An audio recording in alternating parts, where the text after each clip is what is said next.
Good evening. पूरे दुनिया में जो है उथल पुथल है इस वक्त। कारण यह है कि रशिया और यूक्रेन में झगड़ा है, और ये झगड़ा क्यों है ये पुतिन साहब बता सकते हैं, अमेरिका के प्रेसिडेंट बता सकते हैं और यूक्रेन वाले बता सकते हैं, लेकिन इसका प्रभाव पूरी दुनिया पे है। और हमारे साथ हैं दो युवा मेडिकल के छात्र हैं, 4th ईयर और 3rd ईयर के, एमबीबीएस कर रहे हैं ये वहां से, और इस वक्त पटना में हैं। आइए जानते हैं। एंजॉय कर रहे हैं वहाँ पे। अदरवाइज जैसे पढ़ाई के अलावा भी जब आप कहीं किसी यूनिवर्सिटी में एडमिशन लेते हैं, चाहे इंडिया में लें चाहे इंडिया से बाहर लें, चाहे आप अपने बिहार में ही लें, लेकिन अगर जिस यूनिवर्सिटी में जिस कॉलेज में आप जाते हैं, कई सपने लेके जाते हैं आप कि आपका कॉलेज ऐसा होगा, कैंपस ऐसा होगा, आपके साथी ऐसे होंगे, आपके टीचर्स ऐसे होंगे। तो कैसा है अगर यूक्रेन के बारे में अगर आपसे कहा जाए कि बड़ा अच्छा माहौल है वहाँ पे। कई सारी कंट्रीज के बच्चे होते हैं, सबका ग्रुप बनता है एक साथ, और इंडियन भी बहुत सारे होते हैं, अपने बिहार के भी कई सारे होते हैं। अच्छा जी, तो वहाँ पे सब लोगों का ग्रुप बनता है, जैसे 10-12 बच्चे का, 12 बच्चे 13 बच्चे का एक ग्रुप बनता है। उसमें इंग्लिश मीडियम के सारे बच्चे होते हैं, जो जिनकी स्टडी इंग्लिश में होती है। वैसे वहाँ के लोकल बच्चों की स्टडी यूक्रेनियन में होती है, हम लोगों की इंग्लिश में होती है। तो वही ग्रुप बनता है, फिर हम लोग कम्युनिकेट करते हैं फिर एक दूसरे के साथ, फिर इसी तरह पढ़ाई स्टडी चलती है। और किस किस देश के बच्चे आपके साथ पढ़ते हैं? अगर फॉरेनर की बात करें तो सबसे ज़्यादा बच्चे एमबीबीएस की बात करें तो इंडियन है, उसके बाद मोरक्को के बच्चे हैं, उसके बाद नाइजीरिया के हैं, घाना के हैं, फिर इजराइल हो गए, अरेबिक कंट्री के भी हैं। अच्छा, इजराइल, पैलेस्टीन, पाकिस्तान के भी हैं, पाकिस्तान के भी बच्चे हैं। कैसा रहता है पाकिस्तानी बच्चों के साथ आप लोग का कम्युनिकेशन कैसा यहाँ रहता पे? है? भले पाकिस्तान इंडिया में जो भी हो पॉलिटिकल जैसा जो भी इसी- हो, बट वहाँ बट पे वहाँ सारा पे चीज़ नॉर्मल बहुत फ्रेंडली होते हैं। अच्छा, फ्रेंडली होते हैं। बिल्कुल फ्रेंडली होते हैं। हम लोग एक साथ बैठते हैं, चाय पीते हैं। अच्छा, एक साथ मतलब कि there you become a friend, एक ग्रुप बन जाता है आपका। और आपकी भाषा चूंकि एक है, खाना पीना एक है, तो आप ज़्यादा कम्युनिकेट कर पाते हैं। नेपाल और बांग्लादेश से भी लोग हैं, और इनसे भी आपका रहता है। और क्या बताएंगे आप वहाँ कैसा है खाना पीना, और उसके अलावा का माहौल कैसा रहता है वहाँ? खाने वगैरह में थोड़ा सा वहाँ पे लोग ज़्यादा नॉन वेजिटेरियन प्रेफर करते हैं, बट हम लोग तो ज़्यादा वेजिटेरियन ही खाते अच्छा। हैं। और मिल जाता है, सारी चीज़ें मिल ही जाती है वहाँ पर भी। कुछ कोई चीज़ नहीं मिल पाती है, जैसे सब्जियाँ वगैरह सारी चीज़ नहीं मिल पाती। अच्छा, बाकी सब कुछ मिल ही जाता है। कैसे देखते हैं यूक्रेनियन इंडियंस को? कैसे देखते हैं? प्यार से देखते हैं, कॉम्पिटिटिव वे में देखते हैं, कैसे देखते हैं वो आपको? वहाँ के लोग भी काफ़ी फ्रेंडली, और कुछ लोग तो हर जगह होते ही हैं जो 1-2% जो मतलब कॉम्पिटिटिव होते हैं, जो गलत तरीके से देखते हैं, but most of the people are very nice there. अच्छा, Ukraine are very nice with the Indians, with everyone. Yes. So क्या करेंगे जब पूरी पढ़ाई जब हो जाएगी एमबीबीएस की आपकी, तो उसके बाद क्या? उसके बाद भी फिर मेडिकल काउंसिल से आपको लेना पड़ेगा सर्टिफिकेट यहाँ प्रैक्टिस करने के लिए? उसके लिए हाँ जी, एनएमसी नेशनल मेडिकल कमीशन से अच्छा, एक एग्ज़ाम देना होगा जिसका नाम नेक्स्ट है, नेक्स्ट 1 और नेक्स्ट 2 क्लियर करना होगा, फिर हम यहाँ पे कर सकते हैं प्रैक्टिस वगैरह। तो फिर पीजी भी आप कर सकते हैं इंडिया में आके, पोस्ट ग्रेजुएट का जो कोर्स है वो हमें अगर मिल गया, हम वो एग्ज़ाम क्रैक कर लिए, उसके बाद फिर यहाँ के एमबीबीएस और वहाँ से जो करके हैं सब बराबर है। हम भी पीजी कर सकते हैं, यहाँ के भी बच्चे पीजी। तो आप मतलब फिर हम लोगों को एग्ज़ाम देना पड़ेगा पीजी।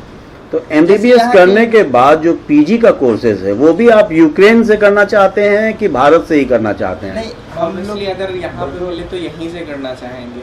अच्छा, पहले भी यहाँ पे नहीं हो पाया, कहीं ना कहीं लैक ऑफ स्टडी या फिर खूब बहुत अच्छा प्रिपरेशन नहीं हो पाया, बट हम लोग अब जो है सो बिल्कुल पूरा लगन से कर रहे हैं। जो भी हो, यहाँ आने के बाद हम लोग पूरी कोशिश करेंगे हम लोग का यहाँ पे हो, जो भी हो सब कुछ यहाँ करें अपने देश में। मेरी बातचीत, हाँ ठीक है, चाय चल सकता है, चाय भी लीजिए साथ साथ, ये तो फ्रेंडली टॉक है। सो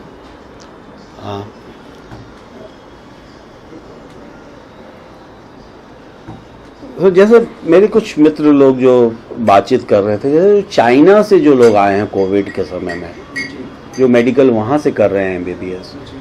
उनको अभी चाइना वीज़ा नहीं दे रहा है इंडियंस को। तो है आपके संपर्क में कोई ऐसा जो चाइना से कर रहा हो? नहीं। जी जी हाँ। अभी हमारे एक फ्रेंड है जो वहाँ से स्टडी कर रहे थे। अच्छा। तो अभी उनकी जो क्लासेस है अच्छा। वो क्लासेस तो ऑनलाइन चल रही है। जिस टाइम में अच्छा। जिस टाइम में कोविड का सिचुएशन आया था उस टाइम के बाद वो गए नहीं है, लेकिन उनकी क्लासेस ऑनलाइन यहाँ से हो रही, वहाँ से ऑनलाइन टीचर लोग पढ़ाते हैं, यहाँ पे वो स्टडी कर रहे हैं। और यहाँ पे भी जैसे अभी हम लोग मैम की हेल्प से क्लिनिकल एक्सपोजर देखना चाहते हैं, कुछ एक्सपीरियंस लेना चाहते हैं, उसी तरीके से वो लोग भी किसी डॉक्टर के पास या कहीं पे भी जा कर के वो लोग भी क्लिनिकल एक्सपोजर देख रहे हैं और इस तरीके से कर रहे हैं वो भी। तो कैसे आपके दिमाग में ये सपना कैसे आया कि डॉक्टर बनना चाहिए? एक्चुअली हमारे घर पे भी पहले, हमारे घर के बगल में एक हॉस्पिटल भी है, तो वहाँ पे जो डॉक्टर थे वो पहले हमारे यहाँ आते थे। तो और उसके बाद फिर जब हम लोग 10th पास आउट किए, फिर 12th किए, 10th पास आउट करने के बाद फिर लगा जो डॉक्टर बनना चाहिए। जी। कहाँ से पढ़ाई की, स्कूलिंग कहाँ से किया आप लोगों ने? स्कूल वगैरह तो हम लोग गाँव से ही किए हैं, गांव से किए 12th हैं। तक भी वहीं से। बट 12th करने के बाद 10th करने के बाद हम लोग स्टडी के लिए पटना आ गए थे। फिर पटना में ही अलग अलग जगह पे पढ़ के अच्छा। कोशिश कर रहे थे जो हम लोग करने। और कैसा लगता है, मतलब गांव से, समस्तीपुर जैसे गांव से सीधा ना पटना होते हुए यूक्रेन पहुंचना, कैसा लगता है? जब पहली बार जब यूक्रेन की धरती पे उतरे होंगे या पहली बार कॉलेज गए होंगे और पहली बार वहाँ लोगों से मिले, तो किस तरह की फीलिंग्स आई थी? बस शुरुआत गए थे तब तो बहुत एक्साइटिंग थे। अच्छा। एक्साइटेड थे वहाँ पे। फिर पहले तो शुरुआत में हम लोगों को लैंग्वेज प्रॉब्लम हो रहा था। अच्छा। क्योंकि वहाँ पे लोकल लोग तो यूक्रेनियन ही बोलते हैं ना। अच्छा। तो हम लोग को कुछ समझ में ही नहीं आता था। फिर जाते थे हम लोग किसी तरह गूगल ट्रांसलेटर का यूज़ करते थे, फिर उससे ट्रांसलेट करके बात करने की कोशिश करते थे। जैसे अच्छा। मॉल वगैरह जाते थे वहाँ अच्छा। पे भी, तो जैसे भी हो तो सब्जी देख करके खरीदते थे हम लोग, ये है फिर लेते थे, बिकॉज हम लोग जानते नहीं थे इसको कहते क्या है यूक्रेनियन में। अच्छा। और जो आपको टीचर्स हैं जो पढ़ाते हैं आपको, आप चाय पी सकते हैं, पीते रहिए साथ साथ। हम लोग तो बातचीत कर रहे हैं, वार्तालाप है ये, उर्दू में गुफ्तगू कहते हैं इसे। और तो जो टीचर्स हैं वो भी यूक्रेनियन हैं ज़्यादा? जी मैं इसमें हैं? कैसे टीचर्स को, कैसा आप क्या रैंक, मतलब कैसे आंकते हैं वहाँ के टीचर्स को? टीचर वहाँ काफ़ी फ्रेंडली होते, बहुत फ्रेंडली। अच्छा अच्छा अच्छा। कभी कोई डाउट वगैरह हुआ तो पूछे तो वो अच्छा। बहुत फ्रेंडली होते हैं। अच्छा। कभी किसी तरह का वो डिफरेंसेस नहीं है, हैं? और कभी आपसे ये नहीं कहते कि यू इंडियंस हैं, इस तरीके से कोई नहीं? पार्शियलिटी नहीं करते। अच्छा, they are very friendly. Yes. अच्छा, तो अभी पटना में रह रहे हैं आप, सो जो लोकल डॉक्टर्स MBBS पढ़ रहे हैं उनसे भी है आपका कुछ कम्युनिकेशन हुआ? कुछ आपके मित्र होंगे? कुछ फ्रेंड हैं जो लोग यहाँ के कॉलेज में पढ़ रहे हैं, उनसे भी हमारी बात होती रहती है। वो लोग भी पूछते रहते हैं अब क्या होगा तुम्हारा। अच्छा, अब क्या होगा तुम्हारा, गब्बर सिंह के स्टाइल में हैं? तो आप क्या आशावादी हैं आप कि? हाँ, हम लोग पूरा होप है फिर से सब कुछ नॉर्मल हो जाएगा। आप 4th ईयर में हैं, यानी एक साल आपका, एक नहीं, ईयर वहाँ और पे 6 साल का होगा। वहाँ 6 साल का। अच्छा, जी, तो मेरा 2 साल और बचा। 2 साल और बचा हुआ है, 3 साल बचा हुआ। अच्छा, वहाँ MBBS की पढ़ाई 6 साल की होती है। जी। अच्छा, उसके बाद इंटर्नशिप करना पड़ता है वहाँ की आप इंडिया में आके इंटर्नशिप? एग्जाम देकर के फिर इंटर्नशिप कर हम लोग जैसे फॉरेन मेडिकल ग्रेजुएट का एग्जाम होता है, उसको क्लियर करने के बाद यहाँ पे हम इंटर्नशिप करते हैं। अच्छा, ये जैसे जो आम लोग हैं, जो पॉलिटिकल पार्टीज़ हैं, या जो पक्ष विपक्ष है, जो सरकार की आलोचना करता है, या कुछ लोग जो है सरकार की तारीफ करते हैं, तो आप ऐसे भारत सरकार को कैसे देखते हैं? कंपेयर करते होंगे आप यूक्रेन की सरकार से, या इंटरनेशनली आपका एक्सपोजर ज़्यादा है, कई मुल्कों के, कई देश के लड़कों से आपका इंटरेक्शन होता होगा, कैसे देखते हैं भारत को आप जब बाहर चले जाते हैं तो? भारत को अभी तो हम लोग बहुत धन्यवाद करना चाहेंगे, बिकॉज हम लोग किसी भी तरह आ गए वहाँ से। मतलब वहाँ पे अभी ऐसा सिचुएशन था जो मतलब दूसरी कंट्री के भी बच्चे इंडियन फ्लैग के थ्रू वो लोग दूसरे कंट्री जा करके वहाँ से वो लोग अपनी कंट्री ट्रैवल कर रहे थे। अच्छा। क्योंकि ऐसा हुआ था, जो मीटिंग जब हुई थी तो उसमें ये ऐसा बताया गया था जो भी इंडियन स्टूडेंट है वो इंडियन फ्लैग लेकर के उनको वहाँ पे चलना है, या अगर वो कहीं ट्रैवल कर रहे हैं तो उनको इंडियन फ्लैग लेकर के चलना है, तो फिर उनको कोई प्रॉब्लम नहीं होगा।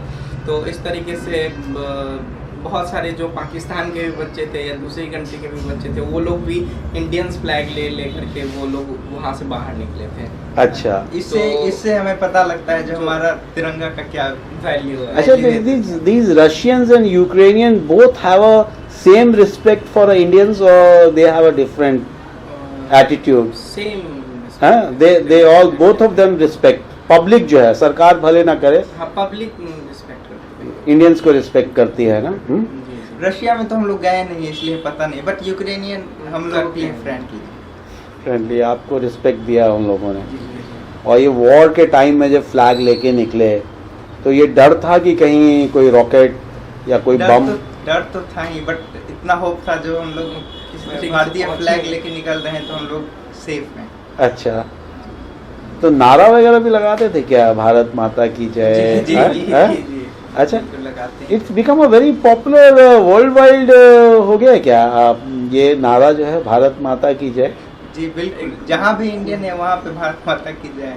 अच्छा, बचपन में कभी सुना था कि लोग मतलब इतना पॉपुलर नहीं था ये नारा, भारत माता की जय? नहीं, हम लोग बचपन से ही ये बोलते आ रहे हैं। बचपन से ही बोलते आ रहे हैं। अच्छा, ऐसा नहीं है कि मोदी सरकार आने के बाद ही भारत माता की जय है? हम लोग बचपन से बोलते आ रहे हैं, बोलते आ जब रहे से हैं। स्कूल जाते हैं तब से अच्छा। बोलते हैं। नहीं, जैसे और नारे हैं ना, वंदे मातरम, इनकलाब जिंदाबाद, हैं? वो सब भी जय बोलते हैं। हिंद, हैं? सारे नारे हम भी बोले हैं। अच्छा, सारे नारे, अच्छा सारे नारे बोले। तो ये पाकिस्तानीज भी बोलते थे? नहीं, वो मतलब अभी जब वॉर का सिचुएशन आया था तो सब लोग तो किसी तरीके से खुद निकलने के चक्कर में थे, तो उस टाइम में वैसा कुछ उन लोगों के साथ कम्युनिकेशन नहीं हो पाया था। लेकिन ऐसा हम लोग को भी न्यूज़ सुनने को मिला था जो हाँ ऐसा हुआ है। अच्छा अच्छा अच्छा अच्छा। और क्या दिलचस्प कहानी बताइए, कोई ऐसी कहानी जो अनसुनी कहानी कहते हैं, अनटोल्ड स्टोरी है? टेम्परेचर का बात बता सकते हैं। टेम्परेचर पे दिन रात का कैसे होता है वहाँ पे? गर्मियों में टेम्परेचर तो 30 से 35 डिग्री सेल्सियस जाता है, बट ठंड के मौसम में टेम्परेचर काफ़ी ठंड हो जाता है, वहाँ पे -15, 17, 18, 20 तक जाता है। अच्छा, ये है जी। वेरिएशन ये है, जी। -15 और गर्मी में 35-40, 35 तक, 35 तक, प्लस 35 तक। और तो- ये है टेम्परेचर। और ये सीजन बोथ जनवरी और वहाँ पे गर्मियों में जैसे हम लोगों का शाम वहाँ पे काफ़ी 9 बजे 10 बजे के 9 PM में शाम होता था, 9 PM के बाद। अच्छा। और वही ठंड के मौसम में वहाँ पे लगभग 6 बजे से भी पहले अंधेरा हो जाता है। अच्छा अच्छा इतना अच्छा variation। अच्छा। ठंड के मौसम में थोड़ा ज़्यादा डिफिकल्टी होता है, बिकॉज अच्छा। बाहर हम लोग निकलते हैं तो बहुत ज़्यादा ठंड होता है, चारों तरफ बर्फ में बर्फ पड़ा रहता है। अच्छा। बट एक ये होता है, हम लोग के हॉस्टल में हॉट वाटर भी आता है, कूल वाटर भी आता है, तो अंदर अंदर कोई हीटर problem भी नहीं। लगा अंदर हुआ रहता है। कमरे के अंदर चारों तरफ हीटर वगैरह होता है, पूरा पैक होता है, इसलिए प्रॉब्लम नहीं। आप इजी फील कीजिए, आप कोई ये नहीं है, कोई हड़बड़ी में नहीं है हम। अरे एक चीज़ और बताइए, जैसे आपने हॉस्टल का जिक्र किया, तो जितने भी स्टूडेंट्स जाते हैं सब यूनिवर्सिटी के हॉस्टल में रहते हैं या प्राइवेट हॉस्टल्स या प्राइवेट फ्लैट्स लेके भी रहते हैं? जनरली ऐसा होता है जब बच्चे फर्स्ट ईयर में जाते हैं तो उनको बाहर का बहुत कुछ आइडिया नहीं होता है, तो उस सिचुएशन में वो लोग गवर्नमेंट हॉस्टल में ही रहते हैं जो यूनिवर्सिटी का हॉस्टल होता है। अच्छा अच्छा अच्छा। और जब फर्स्ट ईयर कंप्लीट कर लेते हैं तो उनके पास ऑप्शन रहता है, जो वो बाहर भी अगर फ्लैट वगैरह लेकर के अगर रहना चाहते हैं तो रह सकते हैं अपने कंफर्टेबिलिटी के हिसाब से बच्चे। अच्छा, मिल जाता है, फ्लैट्स वगैरह मिल जाते हैं। तो ये कंपलसरी नहीं है जो हॉस्टल में ही रहना है या फिर बाहर है। अपने मर्जी पे डिपेंड। लिविंग एक्सपेंस वहाँ का कितना है? हाँ, ये मतलब कि जो फ्लैट्स वगैरह हैं कंपेयर कीजिए, जैसे इंडिया में अगर आप दिल्ली में या बॉम्बे में या बैंगलोर में आप पढ़ते हैं, बैंगलोर वगैरह में पढ़े और वहाँ पढ़ रहे हैं तो लिविंग एक्सपेंस अप्रोक्स सेम, लगभग सेम है। अच्छा अच्छा अच्छा, ओ महंगा नहीं है। नहीं, महंगा नहीं। यूक्रेन बहुत- Ukraine is not very costly compare to Bangalore है। बिल्कुल। और बट खाने का जो नॉनवेज ईटर्स हैं उनके लिए अच्छा है वो। जी हाँ, हैं? उनके लिए ज्यादा अच्छा है, वेजिटेरियंस के लिए इंडियन थोड़ा सा। रुपीस का क्या वैल्यू है? वहाँ के करेंसी को ग्रीवना बोलते हैं। अच्छा अच्छा, वहाँ का एक ग्रीवना यहाँ पे कभी 2.5 रहता है, कभी 2.6 रहता है, कभी कभी 2.7